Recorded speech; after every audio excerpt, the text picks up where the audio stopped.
who changed the course of art by using darkness and light to create outstanding realistic scenes.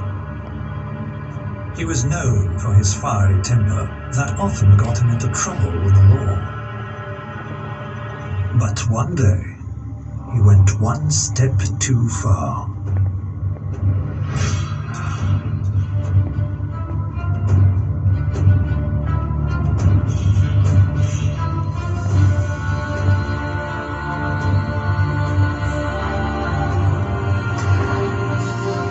Caravaggio's mind was reeling with what he had achieved, and what he could so easily lose from this incident. He had just completed a series of prestigious commissions which had brought him fame and great respect in the higher circles of the art world, but also jealousy.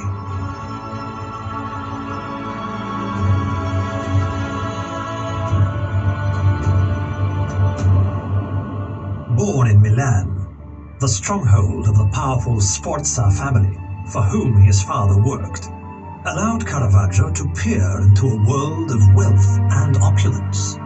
But the city was gripped by the great Catholic reformer, the Archbishop Carlo Borromeo, who preached that human misery was the result of sin, words that were imprinted in young Caravaggio's memory and influenced his outlook as he witnessed the reality of life. Unfair, flawed, cruel,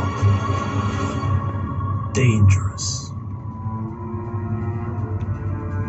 He ran, taking refuge in the dark shadows of the back streets of Rome. The man he had just killed had family in high places, and they would make sure he paid for his crime. Absent for his trial, Caravaggio received the capital sentence, with a reward for his head, a death penalty that could be enforced by anyone, but only valid within the Papal States.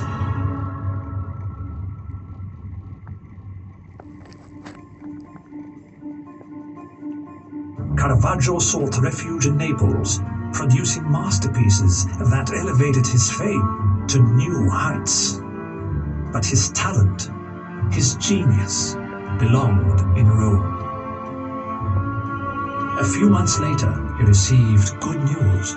Word of his success had reached the Grand Master of the Knights of Malta, who was seeking an artist to serve his court. The thought of patronage, nobility, and a possible pardon excited him. He sailed to Malta on the galleys of the Order, commanded by Fra Fabrizio Sforza Colonna, an influential knight. The foreboding fortifications rose high above the water's edge, the site of the gallows, a warning of the Order's strict rule. As he walked towards the knight's conventual church, he was pleased that his fortune had changed.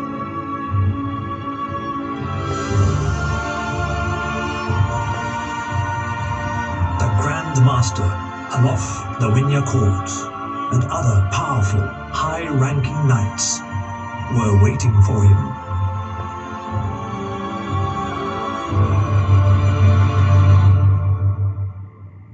The golden shafts of the Maltese sunshine fueled his interest in chiaroscuro, the play of light and darkness. Those who envied his skill called him a slave to nature, only copying what he saw. An artist who lacked imagination, but those who understood his art admired his ability to portray the real world. Several prominent members of the Order commissioned Caravaggio, allowing him to gain their trust, admiration, and respect, especially that of the Grand Master.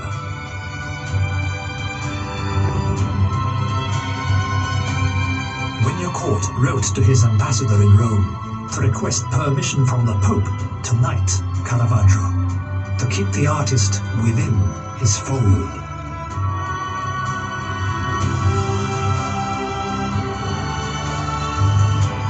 Caravaggio was soon accepted as a knight of magisterial obedience. During a ceremony that took place in the oratory of St. John, he was knighted, a brother of the order, Fra Michelangelo Merisi.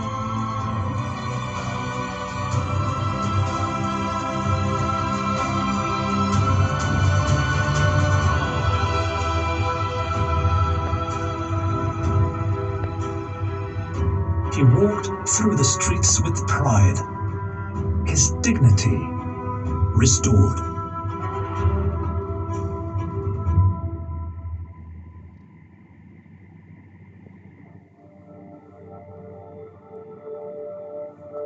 He was immediately put to work to paint the altarpiece of the oratory. This is where he would paint his masterpiece. He was glad that his memory served him well. The horrors he had witnessed.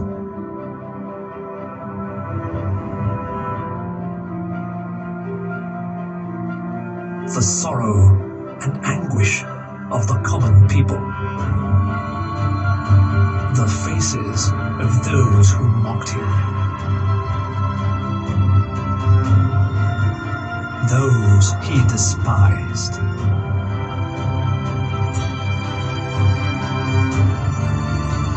But also beauty.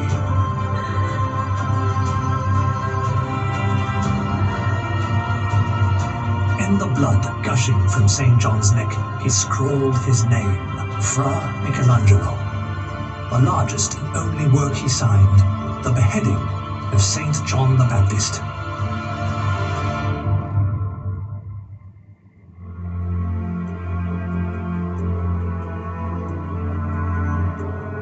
His resounding successes spread quickly throughout the island.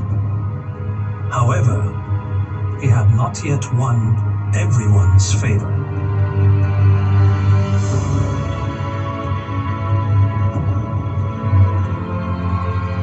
The organist of St. John's Church held a reception at his residence. But Fra Michelangelo was not invited. Caravaggio sought revenge for this insolent act. A brawl broke out, and the high-ranking knight was gravely injured. Once again, Caravaggio had succumbed to his volatile nature. He was arrested, disgraced, and humiliated as he was escorted to Fort St. Angelo to await trial. It was just a few days before the celebration of the feast of the beheading of St. John the Baptist, the knight's patron saint, when Caravaggio's masterpiece was to serve as a backdrop to this prestigious ceremony. Helpless and unable to paint, he planned his escape.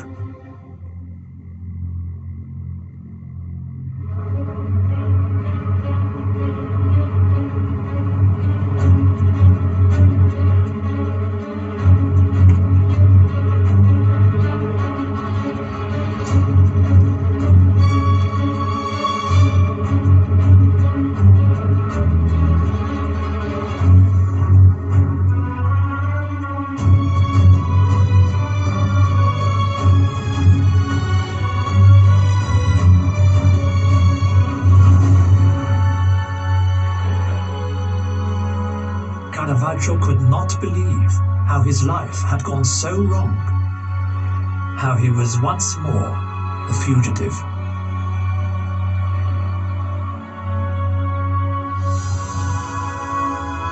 Most of his patrons gathered in the oratory for his trial, his greatest dishonor, where he was defrocked of his robe. With his escape, Caravaggio had broken the important vow of obedience and was expelled from the order. His signature, witnessing his own undoing.